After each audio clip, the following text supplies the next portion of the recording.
Are you paying too much for key comic books? It's quite possible. We're going to look at the dangers of FOMO and how to avoid that on this video from Bronzeville Comics.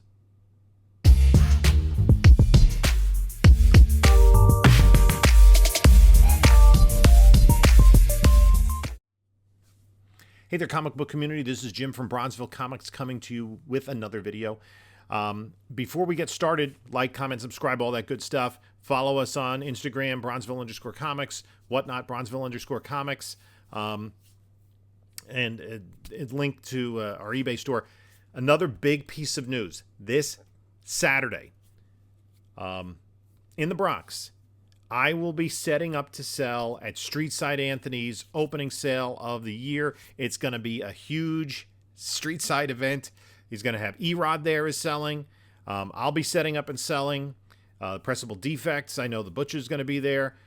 And so it's going to be a great opportunity. If you're anywhere in the tri-state area, follow Streetside Anthony on Instagram. Follow me on Instagram. We'll have all the information. Come on down. It's going to be a great time, even if you don't buy any comic books. And there will be some great deals. Even if you don't buy anything, just talking comic books, hanging out with people from the comic book community. It is going to be a blast. I'm really looking forward to it. It's supposed to be a beautiful day on Sunday. Great way to celebrate spring and the coming of summer. So, the last unofficial weekend of spring before Memorial Day. So what I did was I was looking at this idea of FOMO, of looking at the hot book, the book that everybody wants, the book that we think is going to increase in value, and kind of tempering your expectations, showing some patience. And that is the key word here, is patience. And being able to find the book cheaper a little while later. So what I did was I looked at the top 10 list, the hot 10 list from 6 months ago. It was a list in, actually a little more than 6 months ago. It was an October list. And I'm comparing October sales to recent sales of CGC graded copies. I was looking for grades that had sales either in April or May of 2022 and also October of 2021 to kind of compare them. And in all of these top 10s were related to speculation based on TV shows or movies. Now, sometimes this speculation has passed. Sometimes it wasn't really worth it to begin with. But all of these books, all 10 books on this list, are key books regardless. They do have intrinsic value. It's just the value kind of spiked based on movie and TV announcements. One announcement in particular that we're going to get into. So let's take a look at the list. Number 10 on the list was Batman 181, the first appearance of Poison Ivy. This has always been a great key. Poison Ivy is one of the few Batman villains to debut in the Silver Age. Most of the Batman villains debuted in the Golden Age, and they have key books that are their first Silver or even Bronze Age, for the case of Two-Face, appearances, and Deadshot as well. But Poison Ivy, along with earlier appearances by Clayface and Mr. Freeze, and also lesser-known characters like Polka Dot Man, have spiked in value. And Poison Ivy is one of the main Batman villains. We've seen a lot of her. The reason that it was spiking at this time, just over 6 months ago, was because of an announcement related to Batwoman Season 3. And I think by now, if you're following things, specking on books based on appearances on CW doesn't really pay off. It does. The CW shows do not drive the market that well, and Batwoman has just been canceled after Season 3. In October, a 7.0 sold for, or I'm sorry, a 9.0 sold for $9,000. A March sale, $7,800. A 4.0 in October has held its value, sold for about $780. In May, there were 4.0 sales of $787 and $895, and there's a current buy it now on eBay for $780. So that is kind of maintained where it was. I don't think the show gave it as huge a boost as some of these other books that we're going to see on the list, but it is a huge key nonetheless. That's a book, long-term hold, makes complete sense, but try to find it at a bargain. Be patient. You know, eventually sales will come to you. I picked up a 4.5. I'm thinking in the February for like $600, I think. I got a really good deal. Let's go to another book on the list, and this is related to spec that has passed but may come back, and that's Daredevil #2, the second appearance of Daredevil, and the second appearance of Electro. Both of those characters appeared in Spider-Man No Way Home, and we know that Daredevil is going to be appearing more. Jamie Foxx's Electro character, I think Sony wants to do something with him. We may see him again, particularly if he may be a member of the Sinister Six. In October, 7.5 sold for $1,442. That book is continuing to rise. $1,680 recently. A 6.0, $780 in October. Recently, $1,140. So that book is continuing to rise. It is a big key. I actually have two raw copies here that I picked up in collections. One is in pretty bad shape, but still very much a worthwhile book. The next book is Shazam 28, the first modern appearance of Black Adam. And we know that the Black Adam movie is coming. It's been coming forever. End of this year, beginning of next year, depending on what Warner Discovery is doing with their lineup. Dwayne "The Rock" Johnson is playing him. It's been cast. It's been filmed. We know we're going to see that movie. So I think that character is going to spike. A little bit of a lull right now. A 9.0 sold in October for $999, $1,050 recently. An 8.0 sold for $700, $600 recently. And a 7.0 sold for $500, $640 recently. So the numbers are kind of in the ballpark. I will tell you something. I picked up a copy on eBay, a raw copy. And raw is kind of the way to go if you want a deal. I think this potentially could press out to a 7.0, right? What I say, a 7.0 just sold for $640.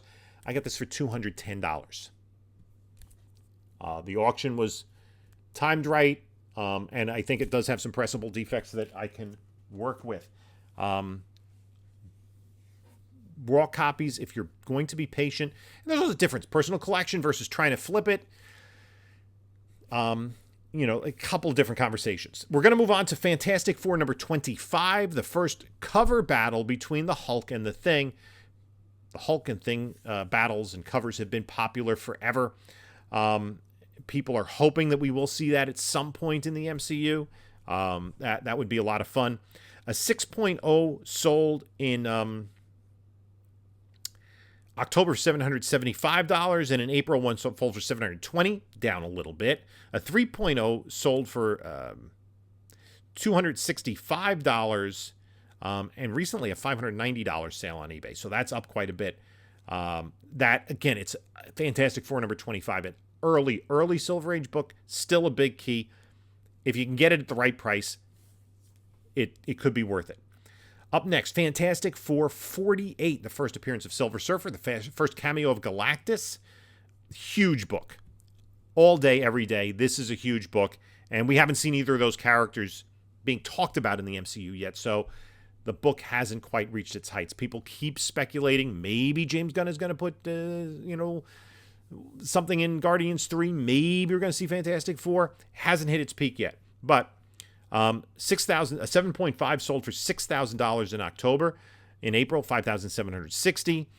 A 7.0 sold, one sold for $7,000 and one for $5,500. There was an aberration of a sale in March for $1,775. Somebody got an amazing deal on that. There is a copy available on eBay right now for $5,099. That might be a good deal. I already have 2 copies. I'm not going to jump on that. Up next, and 4 of the remaining 5 books are all related to an announcement that came out in October. This book is Fantastic Four 67, the first appearance of the Cocoon, which would eventually birth Adam Warlock. At that time, Will Poulter had been cast as Adam Warlock, and those books went bananas. A 7.0 sold in October between $585 and $725. In April, one sold for $589, and there's one available right now on eBay for $640. A 3.0 sold for, there were 3.0s that sold for $255 and $218 back in October. April, $168. So that book is cooled off, and that's a classic example of a book that got news and spiked and has now cooled down as the news went away. We haven't heard anything since we heard of the casting of Will Poulter. We haven't seen any pictures, haven't seen any set photos, haven't seen a trailer. Those are all coming. So there's reason to believe the book will come back up again. How high will it go? Will it go past those values? Will it go much past those values? That's debatable. Again, as with all of this, do your own research. Next on the list, Fantastic Four 94, the first appearance of Agatha Harkness. The announcement had just come out recently prior to this list that Agatha Harkness was getting her own Disney Plus series. And so that spiked values of the book. A 9.0 in October sold for $849. In May, one sold for $591, $250 less. A 7.0 sold for $596 in October. Recently, $379. And there's one available as a buy it now on eBay right now for $400, about $200 off its peak. This book will come around again. It went up when WandaVision came out, and it was revealed that it was Agatha Harkness all along. It went up when there was an announcement, cooled back down.